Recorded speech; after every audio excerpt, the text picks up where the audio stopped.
پہاڑ ہمارے لیے قدرت کا بڑا انمول تحفہ ہیں۔ ایک طرف یہ وہ میخیں ہیں جو زمین کا توازن بنائے ہوئے ہیں، تو ایک طرف یہ سینہ کائنات پر قدرت کے بے پناہ حسن کی دلیل ہیں۔ روز اول ہی سے انسان کا پہاڑوں سے بڑا جذباتی سا رشتہ ہے۔ خاص کر ہم چٹیل میدانی علاقوں کے باسیوں کو تو پہاڑوں سے بڑی محبت ہوتی ہے۔ چھوٹتے ہی ہم ان پہاڑوں کی جانب نکل پڑتے ہیں کہ بادل چھوتی ان کی چوٹیاں ہمیں بڑی خوابیدہ لگتی ہیں۔ چاندنی جیسے اجلے شفاف پہاڑ اور ان کے گرد پریوں کی پوشاکوں جیسے سبزے کے ہالے۔ یہ رومان پرور مناظر ہمیں ہماری تیز گام دھوئیں اور ہارن کے شور سے بھری زندگی سے دور لے جاتے ہیں۔ پاکستان دنیا کے ان خوبصورت ممالک میں شامل ہے جن کے پاس آسمان سے باتیں کرتے پہاڑوں کے 3 سلسلہ ہائے کوہ ہیں۔ یہ پہاڑ نہ صرف خوبصورت ترین سیاحتی مقام ہیں بلکہ ساتھ ہی یہ کئی اور طرح بھی ہمارے لیے معاشی اور قدرتی فوائد کے ضامن ہیں۔ ان پہاڑوں کی دلکشی پر بات کریں گے، مگر اس سے پہلے اگر آپ نے اب تک ہمارا چینل سبسکرائب نہیں کیا تو اسے سبسکرائب کریں اور ساتھ لگے بیل آئیکن کو بھی دبائیں تاکہ ہماری ہر آنے والی نئی ویڈیو سب سے پہلے آپ تک پہنچ سکے۔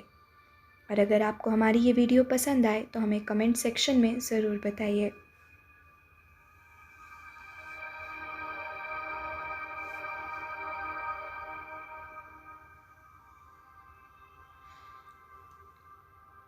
پاکستان کے بلند و بالا اور باوقار پہاڑ ملک عزیز کا بڑا قیمتی خزانہ ہیں۔ ملک کی جغرافیائی سرحدوں کے یہ پہرے دار اور محافظ بھی ہیں۔ ان کے شکم میں معدنیات کے خزانے محفوظ ہیں۔ ان پہاڑوں کی کوکھ سے جنم لیتے ہوئے گلیشیئر ندی نالوں اور دریاؤں کے ذریعے ہمارے کھیتوں کو سیراب اور معیشت کے استحکام میں اہم کردار ادا کرتے ہیں۔ جنوں پریوں کے مسکن یہ پہاڑ قادر مطلق کی حمد و ثنا میں ہمہ وقت مصروف رہتے ہیں۔ قدرت کے یہ عظیم شاہکار انسان کی جرأت مندانہ بلند حوصلوں کوشش پہم کی ترغیب دیتے ہیں۔ ان دلکش و دلفریب پہاڑوں کا نزدیک سے مطالعہ کرنے اور ان کے سربستہ رازوں سے پردہ اٹھانے کی غرض سے نڈر اور جواں ہمت مرد اور عورتیں مدتوں سے مہم جوئی میں مصروف ہیں اور نہ جانے کب تک یہ سلسلہ جاری رہے گا۔ پاکستان کو 3 سلسلہ ہائے کوہ اپنی حفاظت میں لیے ہوئے ہیں۔ مشرق سے مغرب تک یہ عریض و طویل سلسلہ جو کہ قراقرم، ہمالیہ اور ہندوکش پر مشتمل ہے، پاکستان کو چین، افغانستان اور روس سے علیحدہ کرتا ہے۔ ہمالیہ ملک کی شمالی سرحدوں کے شمال اور مشرق کی طرف پھیلا ہوا ہے۔ قراقرم ہمالیہ کے شمال مغربی جانب سے شروع ہو کر مغرب میں گلگت اور مشرق میں قراقرم کے پاس تک جا پہنچتا ہے۔ ہندوکش کا سلسلہ قراقرم کے شمال مغرب میں واقع ہے اور اس کی حدود افغانستان سے جا ملتی ہیں۔ سردیوں میں ان علاقوں کا درجہ حرارت 50 ڈگری تک نقطہ انجماد سے نیچے گر جاتا ہے۔ دن کو تیز دھوپ برداشت نہیں ہوتی، لیکن جوں ہی سائے ڈھلنے لگتے ہیں درجہ حرارت تیزی سے گرنے لگتا ہے۔ یہاں پر تیز ہوائیں جن کی رفتار 100 کلومیٹر فی گھنٹے سے زیادہ ہو سکتی ہے، کوہ پیماؤں اور کوہ نوردوں کے لیے بعض اوقات جان لیوا ثابت ہو سکتی ہیں۔ قراقرم، ہمالیہ اور ہندوکش صدیوں سے کوہ پیماؤں اور سیاحوں کے لیے کشش کا باعث بنے رہے ہیں۔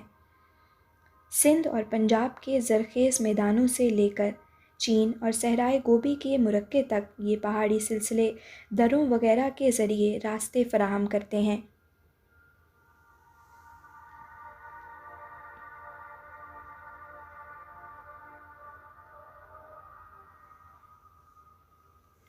چینی بدھوں کے بارے میں کہا جاتا ہے کہ وہ ان علاقوں کے پہلے سیاح تھے جنہوں نے کالے پہاڑوں یعنی قراقرم کے لیے رسے سے بنے ہوئے پلوں اور بڑے بڑے گلیشیئرز تک کا ذکر کیا ہے۔ 390 عیسوی میں فاہین نامی سیاح نے سنکیانک سے برصغیر کا سفر درہ مننگا جو 4700 میٹر پر مشتمل ہے کا رستہ طے کیا۔ ہنیانگ 630 میں قراقرم کے پہاڑوں سے گزرتا اس علاقے میں آیا تھا۔ مارکو پولو 1300 میں وینس سے قبلائی خان کے دربار میں حاضری دینے کی غرض سے اسی علاقے سے گزرا تھا۔ مارکو پولو کی بھیڑ اسی کے نام سے منسوب ہے۔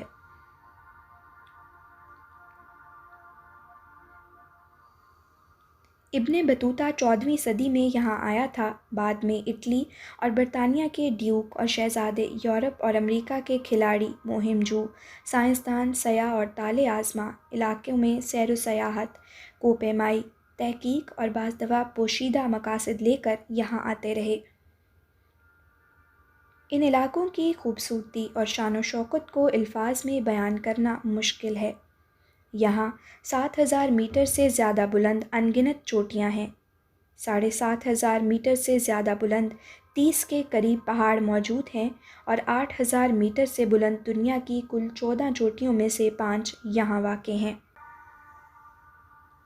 اگر ان پہاڑوں کی بلندی کا جائزہ لیا جائے تو کیٹو 8611، نانگا پربت 8125، گیشر برم 8068.1، براڈ پیک 8047، گیشر برم 8035.2، گیشر برم 7952.3، گیشر برم 7925.4، دستیگل سر 7885، کنکیانک کش 7852، میشر برم 60821، راکا پوشی 7788، تبورا 7785.1، کنجوت سر 7760، سلتورو کانگری 7742،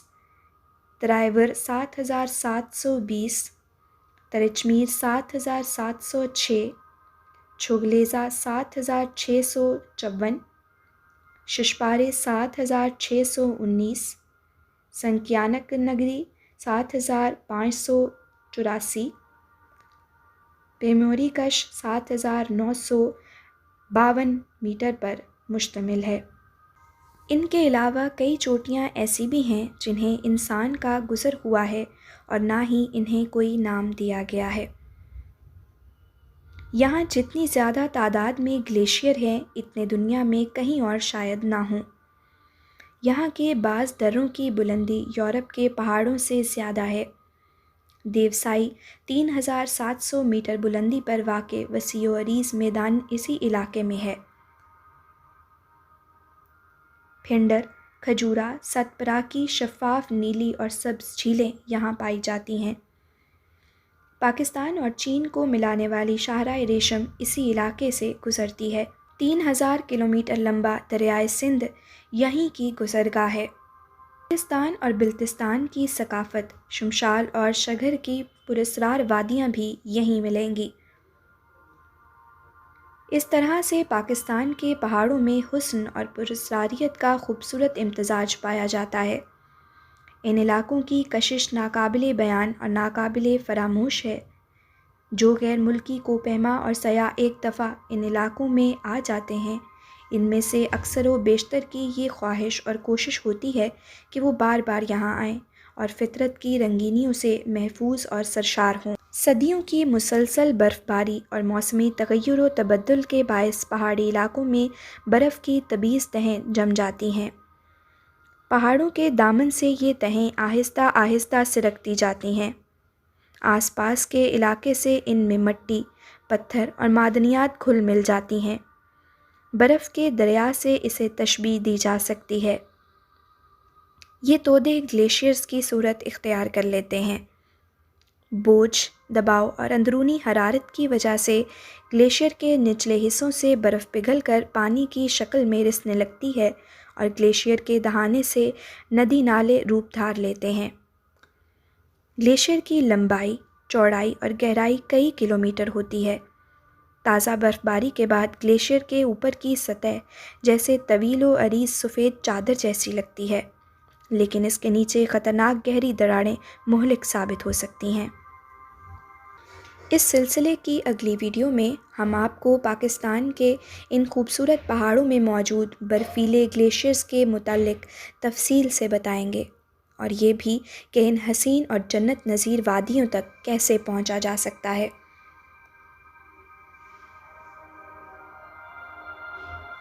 اگر آپ پہاڑوں کے متعلق اور ویڈیوز دیکھنا چاہیں تو ہمیں کامنٹ سیکشن میں ضرور بتائیے۔ ان پہاڑوں کی مذکور کن خوبصورتی کے ساتھ ہم اگلی ویڈیو میں آئیں گے۔ فی امان اللہ۔